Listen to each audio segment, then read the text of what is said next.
ce matin, Seigneur, envoie-moi ta parole qui me donnera ta nature ce matin. Élève ta voix, Seigneur, envoie-moi ta parole ce matin. Je vais encore m'approcher de toi ce matin par le moyen, par le voie de ta parole.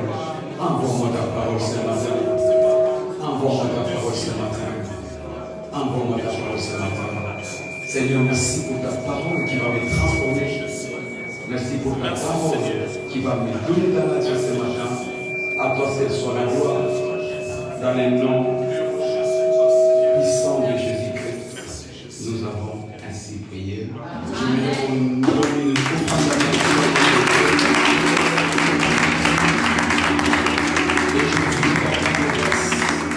une majestueusement devant sa présence. Amen. Bienvenue à notre premier culte de ce dimanche d'onction.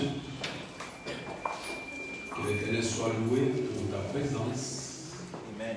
Et je considère ça comme un privilège de me tenir devant vous pour apporter la parole de Dieu de sa part. Et comme vous le savez, ce mois a été déclaré notre mois de la sagesse, notre cible prophétique. La sagesse d'en haut nous intronise. Et je sais que ce matin, quelqu'un sera encore intronisé au nom de Jésus. La sagesse de Dieu qui nous place au-dessus, qui nous place au sommet.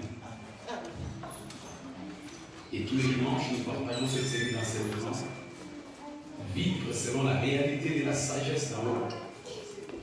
Nous sommes en train d'établir que nous devons vivre avec cette sagesse. Et cette sagesse nous donne la différence dans notre vie. Cette sagesse nous donne l'établissement de notre vie. Et nous avons établi depuis ces 2 premiers dimanches que nous avons reconnu 3 ou 4 sortes de sagesse.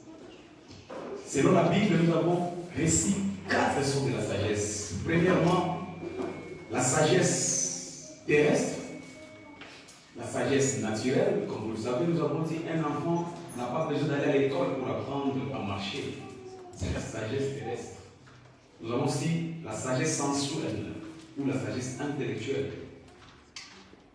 Où nous partons étudier, où nous avons des diplômes, des certificats, des doctorats, des maîtrises. Et nous avons aussi la sagesse diabolique, comme 3e type de sagesse. Ça concerne les occultistes, ça concerne les magiciens, ça concerne les féticheurs, les marabouts. Mais nous avons aussi ajouté une 4e sorte de sagesse, c'est la sagesse d'en haut. Et la Bible nous dit, dans le livre de Job, chapitre 28, verset 13, que cette sagesse ne se trouve pas au milieu des hommes. Où pouvons-nous trouver cette sagesse? Cette sagesse ne se trouve pas dans les magasins, dans les supermarchés. Cette sagesse ne se trouve pas dans les écoles. Cette sagesse ne se trouve pas dans les centres psychiques ou psychiatriques. Mais cette sagesse vient d'en haut. Il dit, elle ne se trouve pas dans le monde des vivants. Aucunement tu peux trouver cette sagesse dans le monde des vivants. Mais cette sagesse ne vient que d'en haut. Elle vient d'en haut. C'est la sagesse de Dieu. Et Jean chapitre 3, verset 31, la Bible nous dit, tout ce qui vient d'en haut est au-dessus. Tout ce qui vient d'en haut est au-dessus. C'est pourquoi je sais que ce matin, tu vas commencer à monter vers les lieux élevés au nom de Jésus-Christ. Oui, la sagesse d'en haut nous place au-dessus. La sagesse d'en haut nous amène dans les lieux élevés. C'est pourquoi je sais que tout à fait dans ta vie sera élevé au nom puissant de Jésus-Christ. Alléluia. Bienvenue. Si ton chemin plie au sommet dans la vie, la sagesse, c'est le chemin qui t'amène dans le chemin du plus haut sommet. Peu importe la situation que tu as aujourd'hui, la situation sociale, financière. Mais la rencontre avec cette sagesse te positionne au sommet. Je viens de dire à quelqu'un ce matin, il y a une place au sommet pour toi. Il y a une place qui t'a été réservée pour le sommet. Dieu t'a préparé pour le sommet. Il dit, vous êtes une ville qui est placée au sommet. Il y a une place qui t'appartient au sommet. Mais pour y arriver, tu as seulement besoin de l'obéissance. Alléluia. Dieu t'a préparé une place au sommet. Il dit, fais seulement tout ce qu'il te dira de faire. Ton accès dans le lieu élevé de la vie est ponctué par l'exigence de faire tout ce qu'il te dira de faire. Fais seulement tout ce qu'il te dira de faire. Faire ce que nous dit de faire Dieu, c'est ce que nous appelons la sagesse. La sagesse, c'est tout simplement faire ce que Dieu nous dit de faire. Dans Matthieu 7, verset 24, la Bible déclare, quiconque attend ces paroles et que j'ai dit et qui les met en pratique est semblable à un homme qui a bâti sa maison sur le roc. Entendre et mettre en pratique. Il est semblable à un homme sage. Il est semblable à un homme sage. Quand tu attends la parole de Dieu, mais surtout si tu pratiques la parole de Dieu. Quand tu attends la parole de Dieu, surtout si tu pratiques la parole de Dieu, tu es comme un homme sage qui bâtit sa maison sur les rocs. Il dit les vents viendront, les tempêtes viendront, la pluie tombera, les torrents, mais sa maison tiendra debout. Sa maison ne s'écroulera pas. Alléluia. La sagesse fera que ta maison tienne. Quel qu'il soit le domaine de ta vie, cela va émis par la sagesse. Alors qu'autour de toi, les gens vont commencer à tomber, toi tu tiendras debout au nom de Jésus. La sagesse fera que ton foyer soit toujours debout. Amen. La sagesse fera que tes entreprises soient toujours debout. Alléluia. La sagesse fera que ta santé soit toujours inébranlable. La sagesse. Tu as besoin de la sagesse parce que la sagesse est la chose principale. Dieu créa le monde par la sagesse. Et nous avons besoin de la sagesse pour créer notre monde. Depuis que Dieu a créé le monde par la sagesse, le monde ne s'est jamais écroulé. Parce que cela est soutenu, suspendu par la sagesse. Tu veux que ton monde soit soutenu, suspendu. Tu veux que ta famille, ton foyer, tes activités soient soutenues, suspendues. Tu as besoin de la sagesse. Quiconque attend ces paroles que j'ai dit et les met en pratique est semblable à un homme sage. Ce matin, Dieu te donnera la sagesse au nom de Jésus-Christ. Alléluia. La sagesse est donc notre envol pour le plus haut niveau. Le plus haut niveau. Proverbe chapitre 8, verset 15. La Bible déclare, c'est par moi que le roi règne. C'est par moi. Bien-aimés, rappelez-vous, nous sommes une race de rois. Il dit, il nous a rachetés comme des rois pour régner sur la terre. Il a fait de nous une race de sacrificateurs pour régner. Ta venue dans ce monde, c'est pour régner, pas pour subir. Il t'a ramené dans ce monde pour régner dans ton monde, régner dans ton domaine, régner dans tes activités, régner dans ta génération. Mais il n'y a aucun roi qui ne peut régner sans la sagesse. Les rois règnent par la sagesse. Alléluia. Tu ne verras jamais un roi être déchu alors qu'il avait la sagesse. Ce sont les rois insensés qui sont déchus. Mais parce que toi tu auras la sagesse, ton royaume régnera éternellement au nom de Jésus. Ton royaume ne sera jamais infiltré au nom de Jésus-Christ. Alléluia. Tu as besoin de la sagesse pour régner. Faire ce que Dieu nous dit de faire continuellement va nous amener à changer notre vie, à changer notre position, à changer notre situation. Mais pour avoir l'accès à la voix de Dieu, tu as besoin de l'obéissance. Il dit, mes voix ne sont pas vos voix. Mes pensées ne sont pas vos pensées. Tu as besoin d'un accès à la voix du Seigneur. Ce sont les voix de Dieu qui sont les voix élevées de la vie. Tu veux aller au-dessus, tu veux être élevé dans tes domaines d'activité, tu as besoin d'accéder aux voix de Dieu. Mais les voix de Dieu sont disponibles seulement par l'obéissance. Ce sont ceux qui sont obéissants à la voix du Seigneur qui trouvent l'accès. Il dit les instructions de Dieu sont les voix élevées de la vie. Mais Dieu ne donne ces instructions qu'à ceux qui sont obéissants. Comment veut-il que Dieu te donne les instructions alors qu'il sait que tu ne vas pas obéir? Dieu ne peut pas te donner les secrets de sa parole parce qu'il sait que tu ne vas pas obéir. Dieu donne ses secrets à ceux qui sont obéissants. Tu veux monter dans les lieux élevés de la vie. Tu veux être au sommet dans la vie. Sois un homme obéissant. Amen. Sois un homme obéissant. Alléluia. Écoutez, peuple du Seigneur, ne pensez pas que Dieu est plus sage que Dieu. Ne pensez pas que Dieu est plus malin que Dieu. Quand il te dit quelque chose, fais tout simplement ce qu'il te dit de Écoutez, la Bible nous dit, la folie de Dieu est plus puissante que la sagesse de l'homme. Donc même quand Dieu fait semblant d'être fou, insensé, sa folie est plus importante que ta sagesse. Amen. Alors, ne te demande pas de Dieu. Marche sur le voie du Seigneur. Sois obéissant à la parole de Dieu. Sois soumis à la parole de Dieu. Gloire au Seigneur. Amen. Mais c'est quoi la sagesse? La sagesse est une connaissance inspirée de notre étude de la parole de Dieu. La sagesse est une connaissance inspirée de notre étude de la parole de Dieu. Quand tu te focalises sur la parole, tu reçois l'inspiration. Et cette inspiration s'appelle la sagesse. Et cette sagesse se manifeste en nous de deux façons. Première façon, c'est par le moyen de la révélation. C'est connecté avec la parole de Dieu. Tu reçois la révélation. Jean chapitre 1, verset 5. La Bible déclare, et la lumière, lui, et les ténèbres, les pires les contenir. Et la lumière, lui. La révélation, c'est la lumière de Dieu qui luit dans nos vies pendant les temps de combat. J'ai toujours dit, nous sommes dans un monde de combat spirituel. Nous sommes dans un champ de bataille. Et dans les champs de bataille, tu as besoin de l'intervention de Dieu par le monde de la révélation. Nous sommes dans un monde de confrontation, de connaissances. Le diable a sa connaissance. Mais Dieu aussi a sa connaissance. Nous sommes dans un monde de concours, de compétences de la parole. Le diable a sa parole, mais Dieu aussi a sa parole. C'est pourquoi tu as besoin de la révélation pour sortir victorieux dans ces combats de la vie. Alléluia. Dans le monde de combat spirituel, c'est celui qui combat le bon combat qui sort victorieux.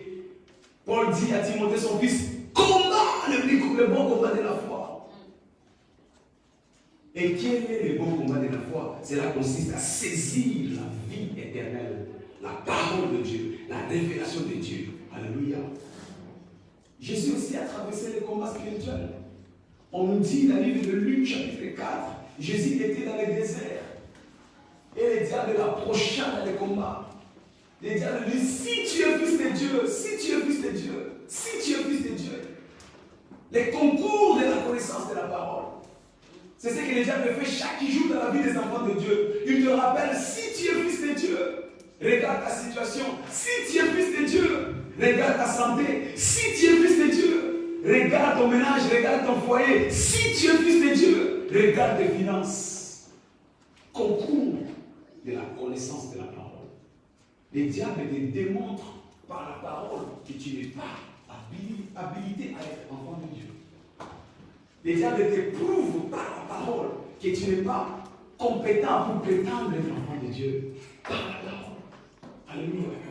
Mais tu as besoin de la révélation, parole contre parole. Tu as besoin de la révélation pour réagir aux attaques du diable. Alléluia. Jésus-Christ dit, mais il est aussi écrit. Il est aussi écrit. C'est pourquoi tu as besoin de la révélation de la parole de Dieu. Tu as besoin de la révélation de la parole de Dieu pour contre-attaquer toute attaque du diable. Beaucoup sont victimes dans la vie à cause des attaques de la parole du diable dans leur vie. À cause des attaques du diable par sa parole dans leur vie. Quand nous parlons de la malédiction, c'est tout simplement les attaques du diable dans la vie des gens. Quand nous disons de l'obscurité dans la vie de Christ, c'est tout simplement la confirmation des ténèbres dans la vie des gens. Mais tu as besoin de la révélation. Alléluia. Dans 1 Samuel chapitre 17, verset 43 à 44, il y avait un combat de la parole. David devait se confronter avec Goliath. Mais je reconnais que le combat ou la bataille de Goliath et David a déjà été scellée par le parole. C'est les paroles qui avaient déjà déterminé qui sera le vainqueur. Bien-aimé, tu dois avoir la révélation pour tenir bon. Combat les bons combats. Parce que le combat spirituel consiste à avoir la révélation de la parole de Dieu. C'est celui qui qui a plus de connaissances qui sort victorieux. Alléluia. Les Philistins disent à David, regarde comment il a commencé. Les Philistins disent, parce qu'ils savaient la puissance, la pertinence de la révélation. Il a sorti sa révélation à sa manière. Il dit à David, suis-je un chien pour que tu viennes à moi avec des bâtons? Et après l'avoir maudit par ses dieux, il a déclaré des paroles de malédiction. Il a déclaré des incantations de la malédiction par ses dieux. Il ajouta encore la parole. Viens vers moi et je te donnerai ta chair. Je donnerai ta chair aux oiseaux du ciel et aux bêtes du champ. Des paroles venant du diable pour la destruction. Mais David était l'homme de la révélation. Il a puisé dans la révélation. Dans 1 Samuel chapitre 17, 45 à 46. La Bible nous dit, et David dit encore la parole, mais une parole révélée, puisée dans la connaissance de la parole de Dieu. David dit aux Philistins, tu marches contre moi avec l'épée, la lance et le javelot, et moi je marche contre toi au nom de l'Éternel des armées. Alléluia. Il a valorisé son Dieu dans sa vie. Il a identifié sa puissance devant Goliath. Il dit, moi je viens avec le Dieu tout-puissant. L'Éternel qui combat. L'Éternel qui a les derniers mots. Alléluia. Moi je marche contre toi au nom de l'Éternel des armées. Du Dieu de l'armée d'Israël que tu as incité. Aujourd'hui l'Éternel te livrera entre mes mains. Je t'abattrai et je te couperai la tête. Aujourd'hui je donnerai le cadavre du camp de Philistins aux oiseaux du ciel et aux animaux de la terre. Et toute la terre saura. Et toute la terre saura qu'il y a un Dieu en Israël. Alléluia. Par la révélation et tout ce qu'il a déclaré fut accompli à cause de la révélation. Tu as besoin de la révélation. Alléluia. La révélation, c'est la sagesse de Dieu dans les combats spirituels. C'est pourquoi je sais que ce matin, tes combats vont finalement s'arrêter au nom de Jésus-Christ. Tu as beaucoup combattu dans la vie. Quels sont ces combats qui ne s'arrêtent jamais? C'est parce qu'ils demandent la révélation. L'approche de la révélation sanctionne la fin de tes batailles, sanctionne la fin de tes combats. Oh, je lève ma main, je prophétise la fin de tes combats ce matin au nom de Jésus-Christ. Mais deuxième chose que nous retrouvons dans la connaissance de la parole de Dieu, c'est l'illumination. Première chose, la révélation. Et deuxième chose, l'illumination. La sagesse qui nous parvient comme une illumination. Jean chapitre 1, verset 9. La Bible déclare cette lumière était la véritable. C'était la véritable lumière qui, en venant dans le monde, éclaira. Dans d'autres versions, on dit rendu témoignage. La sagesse, forme d'illumination, vient pour rendre témoignage. Tu as besoin de ce témoignage pour la victoire dans ta vie. La Bible dit qu'il y avait guerre au ciel, mais ils ont vaincu à cause des témoignages. Quel était ce témoignage? La manifestation de l'illumination. L'illumination de la parole de Dieu. Alléluia. Quand tu es illuminé, cela fera que les ténèbres autour de ta vie disparaissent. C'est une dimension où les ténèbres ne peuvent pas résister. Il avait dit, les ténèbres ne régneront jamais sur la lumière. Quel que soit le combat obscur que tu traverses, mais l'illumination de la parole de Dieu en toi te donne la victoire sur les ténèbres. Alléluia. Parler de l'illumination, c'est tout simplement la lumière de Dieu qui jaillit en toi. La lumière de Dieu qui se manifeste en toi. Tu n'as plus besoin de la révélation, mais tu es l'incarnation de la révélation. Amen. Alléluia. Cela fera que les ténèbres commencent à sauter, à disparaître devant toi. Dans Luc chapitre 8, verset 28, la Bible nous parle de cet homme qui était considéré comme le fou des Gadara, rempli de démons, de légions. Il vivait aux côtés des sépulcres, se déchirant les corps. Mais la Bible nous dit, à l'approche de Jésus, ayant vu Jésus, ayant vu Jésus, il poussa des cris. Comment il a reconnu que celui-ci est le Fils de Dieu? Parce que tout simplement, il a vu l'illumination. Alléluia. Quand tu as l'illumination de Dieu, de la parole de Dieu, tu n'as plus besoin de te présenter devant les démons. De loin, les démons te reconnaissent. De loin, les sorciers te reconnaissent. De loin, la maladie te reconnaît. De loin, les problèmes te reconnaissent. Alléluia. Il était illuminé. Quand il est entré dans le désert, il avait la révélation. Mais quand il est sorti du désert, revêtu du Saint-Esprit, il était illuminé. C'est la dimension où Dieu amène quelqu'un ce matin. La dimension où les démons, les sorciers vont commencer à te localiser avant même que tu te présentes. Alléluia.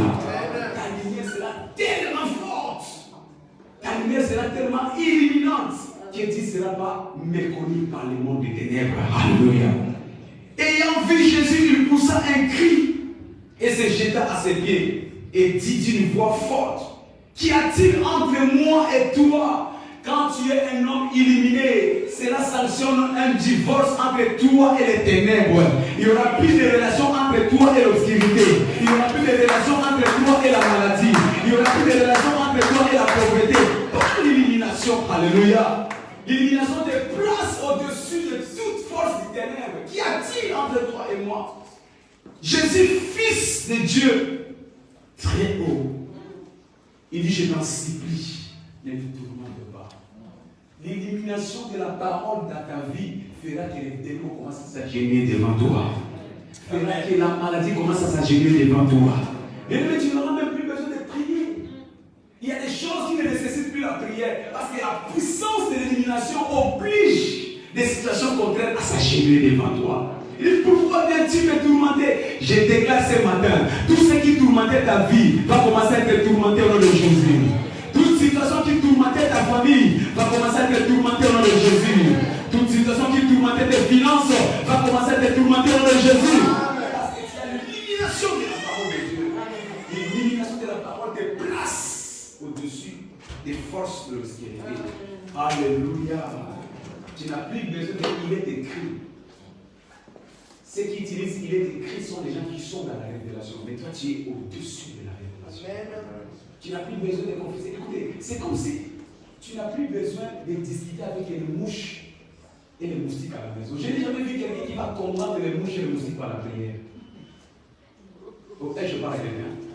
Si tu vois quelqu'un combattre les mouches et les moustiques par la prière, donc il a quelque chose, ils sont beaucoup dans sa tête. Mais un homme sensé sait que le mouche et le moustique, tu n'as seulement besoin d'insecticide. De la même façon, les démons, les sorciers, quand il y a l'illumination, tu n'as plus besoin de faire de longues prières. Ton approche fait qu'ils disparaissent devant toi. Il y a des maisons où les démons ne peuvent pas accéder. Dites Amen. Il y a des foyers, il y a des activités que les démons, les sorciers ne peuvent pas accéder. Pourquoi? Parce que vous avez l'illumination. Cela oblige les sorciers à ne pas y accéder. J'ai discuté avec une de mes filles. Je lui dis, ma maison, si les démons sont des passages, ils vont dire à leurs amis, allez d'abord visiter. Si vous trouvez que c'est possible, après vous nous direz de venir. Parce qu'ils savent, en entrant dans ma maison, ils peuvent ne pas sortir de cet endroit. Alléluia. Il y a des maisons où les démons n'ont pas d'accès, les sorciers n'ont pas d'accès. L'illumination fera que les sorciers de ta famille, les démons méchants ne puissent pas survoler ta maison. Parce que la lumière de Dieu sera tellement forte. Alléluia. Plus besoin, il est écrit, plus besoin de prière. Parce que l'illumination de Dieu te propulse dans la victoire sur toute opposition dans ta vie.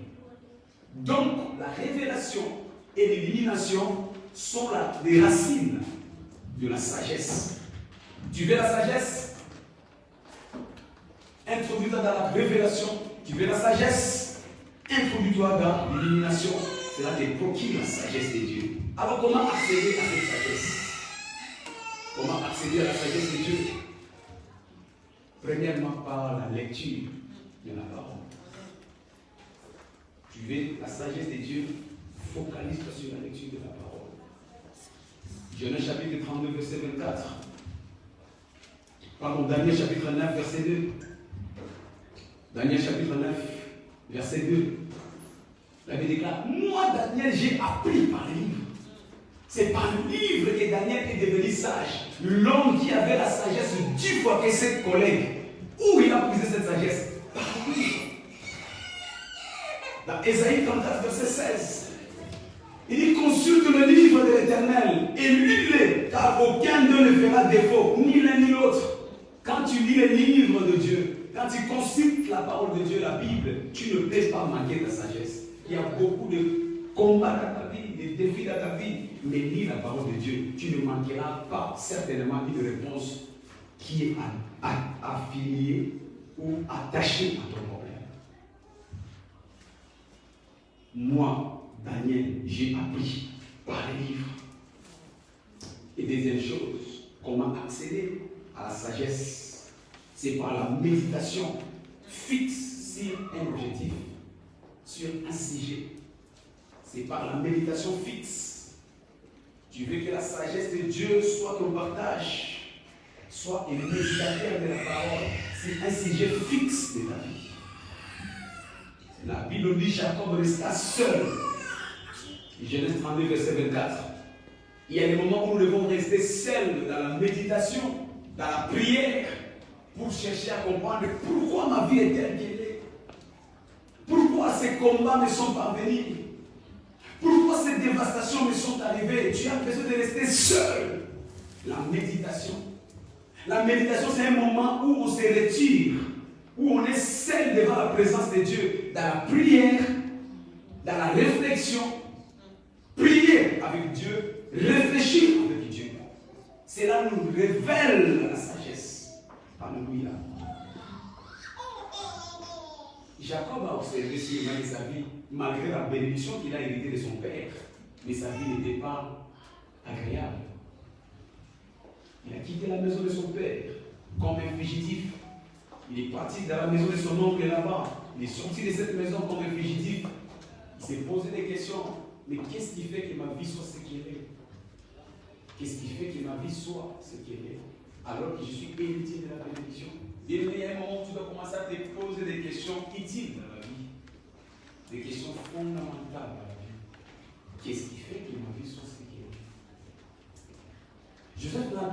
Jacob n'a pas voulu continuer sa course dans la destinée sans pour autant comprendre le pourquoi de sa vie. Et il me dit, Jacob resta seul. Tu veux comprendre les choses qui n'avancent pas dans ta vie, prends le temps de rester seul pour te poser des vraies et réelles questions. Et Jacob lutta avec l'ange. La Bible nous dit, il dit, change mon nom, je ne te laisserai pas jusqu'à ce que tu aies changé mon nom. Quel était le nom de Jacob? Jacob voulait dire tout simplement un usurpateur. Il était le nom de Jacob. Jacob voulait dire tout simplement quelqu'un qui avait la malice. Et Jacob avait compris que la source de mon problème, c'était à cause de mon identité. Il y a quelqu'un qui a besoin de changer son identité ce matin, mais cela se fait par la méditation. Moi, je ne parle pas de changer le nom. Tu t'appelles Jean et tu deviens Georgette, non. Mais il y a un nom spirituel qui doit changer dans ta vie de Jésus. Si tu étais un homme de mensonge, tu dois quitter la vie de mensonge. Amen. Tu étais un homme d'impudicité, tu dois quitter le nom de l'impudicité. Tu avais un nom de calomnier, tu dois quitter ce nom de calomnier. Alléluia. Jacob resta seul et il se posa de réelles questions. Et il changea son nom. Ce matin, quelqu'un va changer son nom au nom de Jésus-Christ. Je disais que quelqu'un va changer son nom ce matin au nom de Jésus-Christ. Alléluia. Isaïe 62, verset 2 à 3. La Bible déclare, alors les nations verront ton salut, et tous les rois ta gloire, et l'on t'appellera du nom nouveau, que la bouche de l'Éternel déterminera. Tu seras une couronne éclatante dans la main de l'Éternel, un turban royal dans la maison de ton Dieu. Ce matin, Dieu personnellement va changer ton nom au nom de Jésus-Christ. Il dit, alors les nations verront ton salut et tous les rois ta gloire. On t'appellera des nouveaux noms. Ce matin, ton nom va changer au nom de Jésus. Toi qui étais par terre, Dieu va te donner un nom nouveau. Tu seras debout au nom de Jésus-Christ. Toi qui étais malade, Dieu va te donner un nouveau nom. Tu seras un homme guéri au nom de Jésus-Christ. Toi qui étais derrière, Dieu va te placer au devant au nom puissant de Jésus. Parce que l'Éternel va te donner un nouveau nom. Alléluia. Mais cela, ce n'est pas le moyen de la méditation. C'est la méditation qui nous donne notre vraie nature. Il y a des temps où on doit s'observer attentivement pour dire Seigneur, ça ce n'est pas la vie que je mérite. C'est la méditation qui nous amène à comprendre là où nous devrions être. Il y a des gens qui ne sont pas à l'endroit où ils devaient être. Il y a des gens qui traversent des situations qu'ils ne pouvaient pas traverser. C'est la méditation de la parole de Dieu. La sagesse commence par la méditation. L'église d'aujourd'hui est une église de gens qui prient beaucoup, mais c'est une église de gens qui ne méditent pas assez. La méditation. Cherche à méditer sur ta vie, à méditer sur ta famille, à méditer sur ta vie professionnelle. La méditation avec la parole de Dieu. Seigneur, qu'est-ce que toi tu as dit par rapport à ma vie dans la parole? Tu médites avec le Seigneur. Alléluia. La méditation. Et finalement libéré de tous tes défis au nom de Jésus-Christ. Dans Jean chapitre 8, verset 6 à 7. Jésus était devant un dilemme. La Bible parle de cette femme appelée femme d'adultère. Et j'ai toujours considéré un peu douteux parce que je n'ai jamais vu l'homme. Parce que pour commettre l'adultère, il faut être frappé. Mais là, on a vu la femme, on n'a jamais vu l'homme. Mais ce qui m'intéresse ce matin, on dit, les gens sont venus l'entourer, l'encadrer. Donc ces gens étaient déjà préparés pour finir avec Jésus. Ils étaient préparés pour en découdre avec Jésus. Parce que la question qu'ils ont posée, la Bible dit, c'était pour le prouver. S'ils échouaient ces jours-là, ils allaient l'exterminer.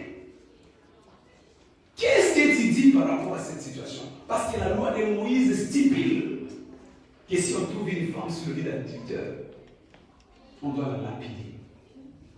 Ils attendaient à ce que Jésus leur réponde. Effectivement, il faut la lapider. Il allait l'accuser en disant, toi, tu es contre la loi. Tu es contre la loi. On allait l'arrêter. Ou si il n'avait pas accordé de le lapider, on allait dire, toi, tu es contre la loi de Moïse. Parce que Moïse a dit, il faut lapider, mais toi, tu n'as pas lapidé. Mais Jésus-Christ est rentré dans la méditation. Alléluia. La méditation te donnera la piste de sortir de tous les problèmes de la vie. La méditation. Jésus a compris. Bien aimé, je vais dire quelque chose. Il y a des problèmes aujourd'hui qui paraissent simples. Résous-les bien. Parce qu'en les résolvant bien, cela va te garantir ton futur. Mais en les résolvant avec légèreté, cela peut contraindre ton futur. Qu'est-ce que je veux dire par là? Pendant qu'il parlait de la femme adultère, Jésus voyait que c'était peut-être la fin de sa mission. Parce que si ces jours-là, il n'y avait pas une bonne réponse, il allait s'acharner sur lui, l'écraser, il aurait pu la croix. Alléluia. La croix n'allait plus être possible parce qu'il fallait qu'il sorte de cette épreuve pour que la croix soit possible. Il y a des combats que tu traverses aujourd'hui, le diable connaît ton futur. Je disais, il y a des combats que tu traverses aujourd'hui, le diable voit ton futur. Il te combat aujourd'hui parce qu'il sait que devant toi, il y a une grande bénédiction. Alors, résous bien ces problèmes. Résous bien ces problèmes. C'est bien d'avoir la victoire sur ces combats, mais il faut avoir aussi la manière sur ces combats. Sinon, tu risques de résoudre le problème, mais demain, cela va te causer préjudice. Est-ce que je parle à quelqu'un? Résous bien le combat.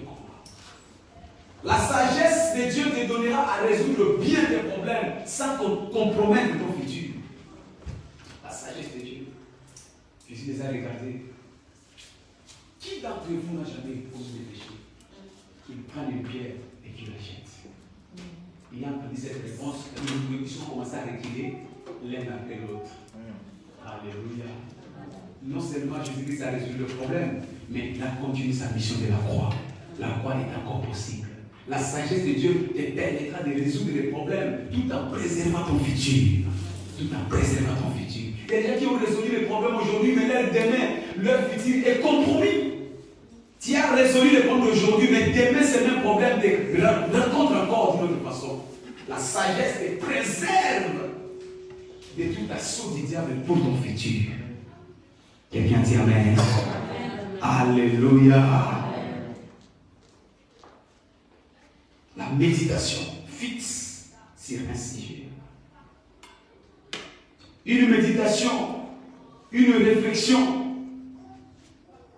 te donnera la possibilité de ne plus même avoir à chasser les démons. Nos églises sont des églises, des spécialistes de chasser les démons.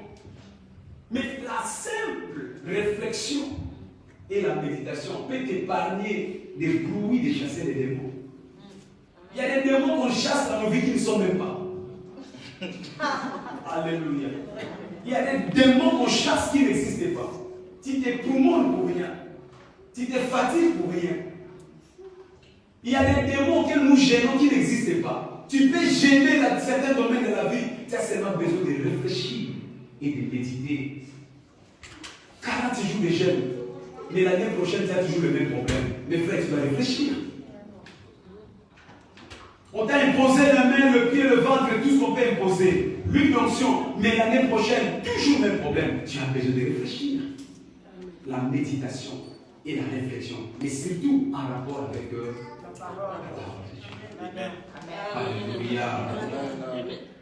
Dans 1 Corinthiens chapitre 10, verset 13, la Bible déclare: aucune tentation qui nous est parvenue qui ne soit humaine. Mais par la tentation, l'Éternel a déjà préparé une issue de secours, une issue de sortie. Donc la méditation, c'est une issue de secours que Dieu a déjà placée pour tout problème dans la vie. Il n'y a aucun problème qui peut t'arriver qui ne soit pas à mesure d'être vaincu. Dieu connaît tes capacités. Si Dieu permet que cette situation t'arrive, c'est qu'il y a une issue de sortie. Alléluia. Il connaît tes capacités. C'est qu'il te faut réfléchir. Retourne dans la méditation. Seigneur, illumine-moi, donne-moi la révélation par rapport à ces problèmes. Jacob a médité et il a compris que son problème c'était le changement de nom. Change mon nom parce que ce nom a extirpé la bénédiction de mon frère. Change mon nom parce que ce nom a arnaqué aussi mon nom. Donc pour que je sois réellement ce que je dois être, il faut que je change mon nom. Comment il a su cela? Par la méditation. La méditation lui a montré l'importance de changer son nom. Il y a des choses que tu vas changer et ta vie va changer. Il y a des choses que tu vas changer et tu seras le premier. Il y a des choses que tu dois changer et tu ne seras plus en bas. Il y a des choses que tu dois changer, tu ne seras plus malade. Mais c'est par la méditation. Seigneur, montre-moi ce que je dois changer. Pourquoi je ne reste pas avec les gens? Tous les gens qui viennent auprès de moi, ils s'en vont. Tous les fiancés s'en vont. La méditation. Oh, je parle à quelqu'un. Amen. Même quand je touche beaucoup d'argent, je fais avec aucun projet. Pourquoi, Seigneur? La méditation. La méditation. Je suis marié première fois, deuxième fois, troisième fois, quatrième fois, cinquième fois, sixième fois, septième fois. Seigneur, ne permet pas qu'il y ait une huitième fois. Quoi faire? La méditation. Pourquoi je parle à quelqu'un? Amen. Il n'est jamais trop tard. Aucune épreuve qui nous est parvenue qui soit surhumaine. Mais par la tentation, l'Éternel a déjà préparé une issue de sortie. Je te vois sortir ce matin de ces problèmes au nom de Jésus-Christ. Par la méditation. Par la méditation. Alléluia. Laissez-moi aller finir ce message en disant ceci. Tout chrétien nouvellement né de nouveau a besoin du baptême du Saint-Esprit. Alléluia. Parce que sans le baptême du Saint-Esprit, tu ne peux pas sécuriser ta rédemption en Christ. Beaucoup de chrétiens sont victimes parce que tout simplement, ils n'ont pas sécurisé leur rédemption. Être né de nouveau est une bonne chose, mais préserver cette nouvelle naissance en est une autre chose. Cela, c'est par le moyen du baptême du Saint-Esprit. Si tu es chrétien et que tu n'as pas encore reçu le baptême du Saint-Esprit, il t'est difficile de préserver ta rédemption. Et si tu n'as pas le baptême du Saint-Esprit, il t'est difficile de recevoir la sagesse. Parce que c'est par le Saint-Esprit que nous recevons la sagesse. Alléluia. Amen. Le baptême du Saint-Esprit, c'est un don automatique à tous les croyants. Tout enfant de Dieu né de nouveau, automatiquement, il a les dons du Saint-Esprit. Il a le baptême du Saint-Esprit. La Bible nous apprend que le jour de la Pentecôte, il y avait plus de 3000 personnes. Mais ces mêmes jours, ils ont reçu le baptême du Saint-Esprit. Ce même jour. Parce que le baptême du Saint-Esprit, c'était un don automatique. Il n'y a pas de protocole. Tu as seulement besoin d'être disponible, de demander et le Saint-Esprit va te baptiser. Dans Actes des Apôtres, au chapitre 10, verset 44, la Bible dit que Pierre a été envoyé dans la maison de Corneille. Qui était Corneille? Un païen. Qui était Corneille? Quelqu'un qui n'a jamais été à l'église. Mais le Saint-Esprit l'envoya dans la maison de Corneille. Pierre a résisté, il dit, mais je ne peux pas aller à cette maison. Parce que cet homme ne connaît pas Dieu. Cet homme vit à la souillure, sa maison est souillée. Mais le Saint-Esprit l'a ordonné. L'a ordonné. Tout ça pour dire quoi? Alors que Pierre prêchait, comme c'est aujourd'hui, devant les païens qui étaient Corneille ainsi que sa famille, on dit le Saint-Esprit est descendu. Le baptême du Saint-Esprit est descendu. Le Saint-Esprit est l'apanage de notre Dieu. Il fait don à qui il veut. Que tu sois païen, que tu sois croyant. Mais si seulement tu disposes ton cœur, le Saint-Esprit est capable de descendre sur toi. Alléluia. Il n'y a pas de protocole. Tu as donc besoin du baptême du Saint-Esprit. Ces jours-là, Corneille ainsi que sa famille ont seulement cru. Quand tu crois, le Saint-Esprit devient ton partage. Quand tu crois, le Saint-Esprit est descendu pendant qu'il prêchait. Tu as besoin du baptême du Saint-Esprit pour sécuriser ta rédemption en Christ. Dans Matthieu chapitre 16, verset 22 à 23, on parle de Pierre qui était le disciple, l'unique disciple de Jésus-Christ qui a reconnu que Jésus-Christ est le Fils de Dieu.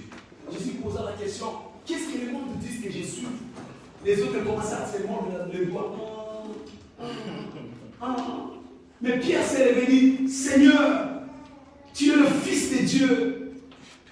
Le Seigneur est le Sauveur. Alléluia. Mais c'est même Pierre, parce qu'il n'était pas baptisé du Saint-Esprit, la Bible nous dit, dans Matthieu 16, 22 à 23, il commença à réprimander Jésus. Seigneur, si cette mission te paraît difficile, tu peux laisser. Tu peux laisser. Tu n'as pas besoin d'aller jusqu'au bout. Parce qu'il n'était pas baptisé du Saint-Esprit. Mais quand tu n'as pas le baptême du Saint-Esprit, les choses spirituelles te sembleront une ambiguïté. Pierre, qui a reconnu le Seigneur, mais ce même Pierre a méprisé le Seigneur. Et Jésus l'a regardé. Rien ne Satan. Là où il n'y a pas le Saint-Esprit, les diables viendront régulièrement te visiter. Le baptême du Saint-Esprit sécurise ta rédemption en Christ. Mais quand tu n'as pas le baptême du Saint-Esprit, tu es victime du diable. Il viendra de temps en temps pour te parler, pour te dissuader sur les choses de Dieu. Alléluia. Amen. Dans Matthieu 26, verset 40. C'est même Pierre encore. Il dit, Seigneur, même si tout le monde t'abandonnera, moi je ne t'abandonnerai pas. Je serai avec toi jusqu'à la mort. Alléluia. Matthieu 26, verset 33. Je te suivrai partout, même jusqu'à la mort, je te suivrai. Mais quand nous avons le verset 69 à 74, on dit, une jeune fille s'est approchée. Il dit, n'es-tu pas celui qui était avec cet homme? Une jeune fille, pas même les soldats,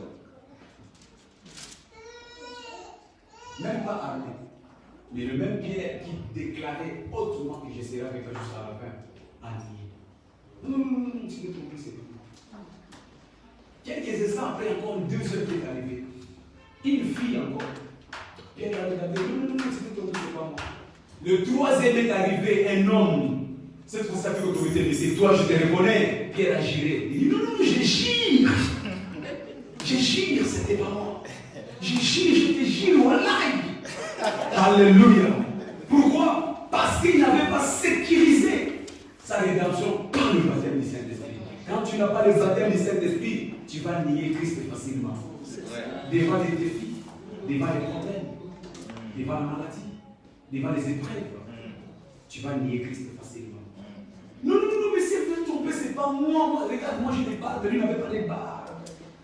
Parce que tout simplement, il avait la peur. Au Matthieu 26, verset 40. Jésus priait sur la montagne avant d'aller sur la croix. Il laissa Pierre ainsi que les autres disciples. Il revint, il les a tous trouvés en train de... Pierre, Jean-Jacques, vous ne pouvez pas prier plus qu'une heure avec moi. Pourquoi? Parce qu'ils n'avaient pas le baptême du Saint-Esprit. Quand tu n'as pas le baptême du Saint-Esprit, tu connaîtras l'épuisement spirituel facilement. Les sommets spirituels facilement. Beaucoup de nos églises en France ici sont remplies de gens qui ne sont pas baptisés du Saint-Esprit. C'est pourquoi vous voyez les églises s'agrandir, ça s'affaiblit. Au moindre vent, au moindre secousse, ils ne peuvent pas résister parce qu'ils ne sont pas baptisés du Saint-Esprit. Alléluia. Prions. Tu leur laisses 10 minutes, tu fais espérer de leur prier. Ils sont déjà en train de te regarder. Vous ne pouvez pas prier ne fût qu'une heure. Ne fût qu'une heure. Ne fût que. Si Christ parle de fils et d'une heure, ça veut dire qu'il savait qu'on peut prier plus d'une heure. Amen. Mais qui est fidèle aujourd'hui, donne-lui seulement 5 minutes de prière. Il commence à chercher le vocabulaire. Saint-Esprit, aide-moi, qu'est-ce que je vais dire? Parce que la prière doit être naturelle. Alléluia. Quand tu gardes ta femme à la maison, tu n'as pas besoin de chercher les mots. Ça vient naturellement. Parce que ton amoureux, amoureuse. Pourquoi je parle à quelqu'un? Vous ne pouvez pas prier plus qu'une heure. Pourquoi? Parce qu'il est manqué du Saint-Esprit. Le baptême du Saint-Esprit va faire que tu sois un guerrier de la prière. Le baptême du Saint-Esprit fera que l'épuisement spirituel ne sera pas ton partage. La paresse spirituelle ne sera pas ton partage. Tu seras toujours vif dans l'accomplissement de l'œuvre de Dieu. Alléluia.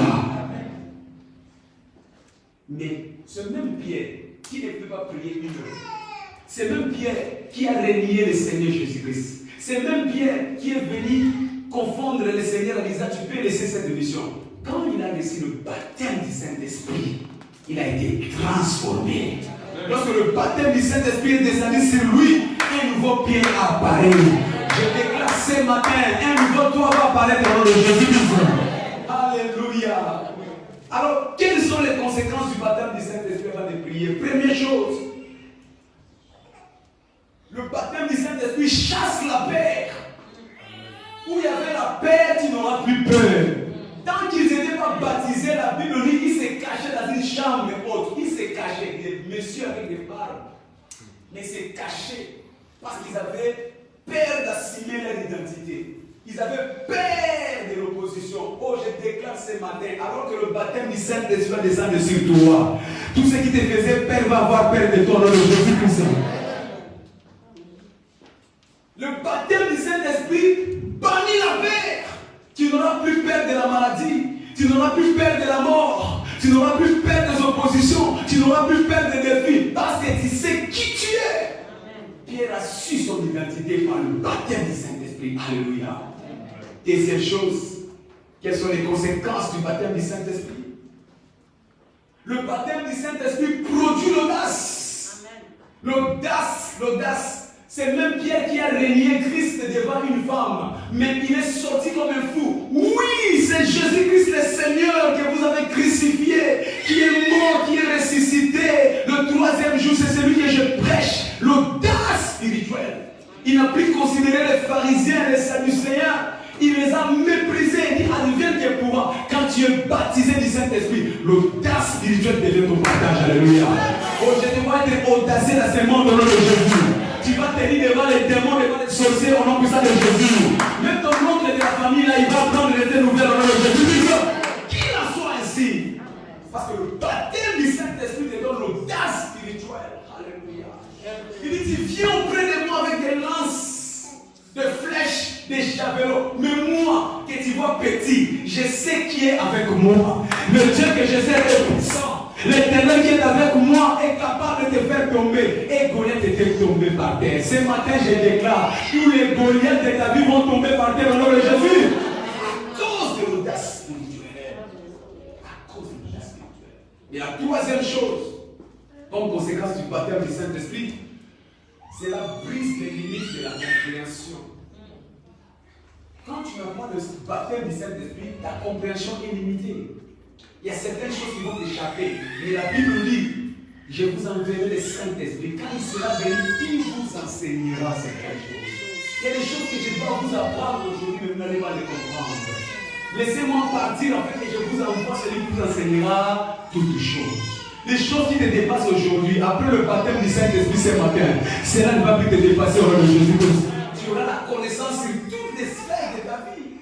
Il n'y a rien qui sera compliqué dans ta vie, parce que le Saint-Esprit t'enseignera toutes choses. Alléluia. Le Saint-Esprit t'enseignera toutes choses. Les domaines qui dépassaient ta compréhension, le Saint-Esprit t'enseignera. Les domaines qui dépassaient ta vie de couple, le Saint-Esprit t'enseignera. Oh, j'arrive à comprendre pour ma vie comme si le Saint-Esprit t'enseignera. Il te donnera ton identité, il te donnera ta capacité, il te montrera le chemin que tu dois suivre. Le Saint-Esprit. Alléluia. Mais le baptême du Saint-Esprit, ce n'est pas une spécificité des hommes. Le baptême du Saint-Esprit, tu n'as pas besoin d'aller voir les hommes. Le baptême du Saint-Esprit, tu n'as pas besoin d'aller voir les prophètes. Le baptême du Saint-Esprit, tu n'as pas besoin d'aller voir les apôtres. Le baptême du Saint-Esprit, ce n'est pas les big prophètes des archibishops. Mais le baptême du Saint-Esprit, nous te canalisons seulement celui qui donne le don du baptême du Saint-Esprit. Jésus-Christ de Nazareth. C'est lui et lui seul. Alléluia. Oh, venez me poser les mains pour le baptême. Non, le baptême du Saint-Esprit, c'est une particularité entre l'homme et son Dieu. Si ton cœur est seulement disponible maintenant, tu vas recevoir ton baptême au nom de Jésus-Christ. Il n'y a pas de protocole. Il n'y a pas d'intermédiaire. Corneille n'avait pas de protocole. Pendant que Pierre prêchait, le baptême du Saint-Esprit fut automatique. Ils ont commencé à parler de nouvelles langues. Ils ont commencé à parler. Oh, ce matin, je prophétise. Tu seras baptisé du Saint-Esprit et tu vas parler de nouvelles langues au nom de Jésus-Christ. Tu as besoin du baptême du Saint-Esprit pour sécuriser ta rédemption. Tu ne tomberas plus jamais. Je dis, tu ne tomberas plus jamais. Qui a été béni ce matin? Alors, si tu as été béni, on acclame fortement le Seigneur. On acclame fortement le Seigneur. Je t'invite à te lever devant sa présence. Nous allons prier, mon Dieu. Tu vas dire, Seigneur, baptise-moi du Saint-Esprit ce matin. Commence à prier, ouvre ton cœur. Baptise-moi du Saint-Esprit ce matin. Je vais recevoir ta sagesse. Baptise-moi du Saint-Esprit ce matin. Commence à demander le baptême du Saint-Esprit. Seigneur, baptise-moi du Saint-Esprit ce matin. Baptise-moi du Saint-Esprit ce matin. Je vais sécuriser ma destinée. Je vais sécuriser ma rédemption. Baptise-moi du Saint-Esprit ce matin. Demande à Dieu de te baptiser du Saint-Esprit. Que le Saint-Esprit te touche ce matin. Reçois le baptême du Saint-Esprit ce matin au nom de Jésus. Seigneur, baptise-moi du Saint-Esprit ce matin. C'est toi qui baptises. Baptise-moi du Saint-Esprit ce matin. Donne-moi une nouvelle identité. Seigneur, que le vrai moi sorte ce matin. Que le vrai moi sorte ce matin. Baptise-moi du Saint-Esprit ce matin.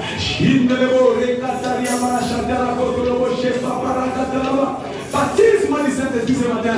Que ceux qui parlent la langue commencent à parler la langue. Parce que le Saint-Esprit est en train de descendre ce matin. Le Saint-Esprit est en train de descendre ce matin pour toucher, pour baptiser. Oui, le Saint-Esprit est en train de ce matin. Merci Jésus. Alors que l'onction va tomber sur nos têtes ce matin. Baptise quelqu'un du Saint-Esprit ce matin. Baptise quelqu'un du Saint-Esprit ce matin. Au nom de Jésus. Au nom de Jésus. Merci Père. Tu es mon roi. Jésus, tu es ma forteresse, mon appétit,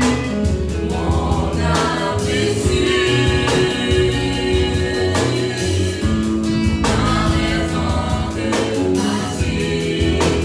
Donne ta gloire, donne ta gloire.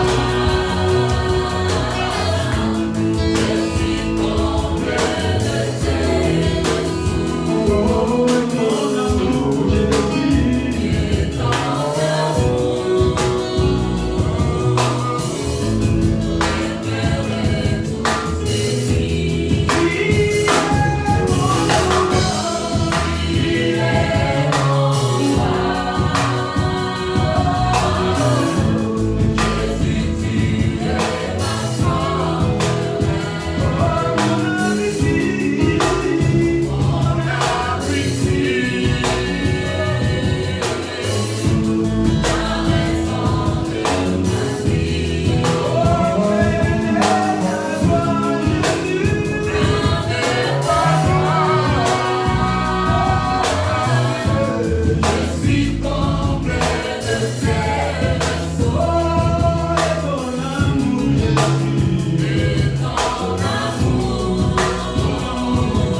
te baptise ce matin, je t'invite à lever ta main. Je vais t'accompagner dans la prière. Je vais ce matin, tu peux donner ta vie réellement à Jésus-Christ. Que ta main soit élevée plus haut que ta tête. Le Seigneur va te visiter ce matin et il va te baptiser au nom de Jésus-Christ.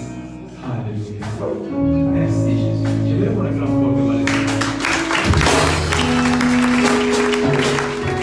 La Bible déclare dans le livre d'Ésaïe chapitre 10 verset 27. Les jours sera brisé par l'onction. Une autre attribution du Saint-Esprit, c'est de briser les joues. Je ne sais pas quel est le joug que tu as ramené ce matin qui te fait mal, qui pèse, qui te carotte, qui te ronce. Mais ce matin, par l'onction de Dieu, je le vois être brisé au nom de Jésus-Christ. Quel que soit le fardeau que les a déjà imposé, qui te fait perdre le sommeil, ce matin, par l'onction, je déclare sa destruction au nom puissant de Jésus. À chaque chose, il y a une date d'expiration. Ce qui commence à une fin. Et l'onction ce matin est venu nous mettre une fin à tous les combats de ta vie au nom de Jésus-Christ. Ces choses qui partaient, qui revenaient dans ta vie, ces choses qui font que les gens te regardent et secouent la tête. Par l'onction ce matin, je le déclare détruit au nom de Jésus-Christ. Alors tu prends une portion, tu mets sur ta main. Et tu te poses sur ta main. Seigneur, commence à prier. Et l'onction commence à briser toujours dans ta vie ce matin. Et l'onction commence à briser toujours dans ta vie ce matin. Et l'onction commence à briser. Oh, la honte est finalement finie. L'opprobre est finalement enlevé dans ta vie. Que toujours que les diables t'ont ramené soit détruit ce matin, soit détruit ce matin, soit détruit ce matin.